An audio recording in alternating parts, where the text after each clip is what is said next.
वालेकुम अस्सलाम रहमतुल्लाहि व बरकातुहू। आपने पूछा कि इन तुस्मिउ इल्ला मन युमिनु बिआयातिना से कायलीन समाए मौता, इससे इस्तिदलाल करते हैं कि आप सुना नहीं सकते लेकिन मोमिनों को सुना सकते हैं। आम मुर्दों को नहीं सुना सकते लेकिन मोमिनों को सुना सकते हैं। याद रखें, ये कुरान पाक की तारीफ है, ऐसा कोई मतलब लेना जायज़ नहीं है, बल्कि इस मकाम पर तफसीरुल मानी में है कि ये आयत इन तुस्मिउ इल्ला मन युमिनु बिआयातिना मुर्दों के लिए है ही नहीं। अब इनको इल्ज़ामी जवाब ये दीजिए कि अगर आपके नज़दीक इन तुस्मिउ इल्ला मन युमिनु बिआयातिना से मुसलमान मुर्दे सुनना मुराद है, तो फिर आपका नजरिया ये होना चाहिए कि काफिर मुर्दों को नहीं सुना सकते, मोमिन मुर्दों को सुना सकते हैं। तो फिर वो जो करीब बद्र की रिवायतें आप इस्तिदलाल में पेश करते हैं काफिरों वाली, वो फिर आपके लिए पेश करना नाजायज होगा।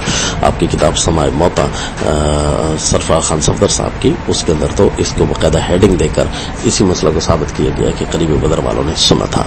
लिहाजा ये, और तीसरा लफ्ज़ ये है कि फ़हुम मुस्लिमून, ये आगे मौजूद है लफ्ज़ कि वो फिर ताबे फरमान भी हो जाते हैं, वो कबूल भी कर लेते हैं कि ये मुर्दों के लिए नहीं है, ये जिंदों के लिए है, कि जिनको आप कुरान की आयतें सुनाते हैं फिर वो अपने आप को खालिस अल्लाह ताला के लिए कर भी लेते हैं, तो ये जिंदों के लिए है। बहरहाल इससे मुर्दों का इस्तिदलाल करना एक तो तारीफ है और दूसरा उनके अपना अकीदा इससे ख़त्म हो जाता है। अस्सलाम।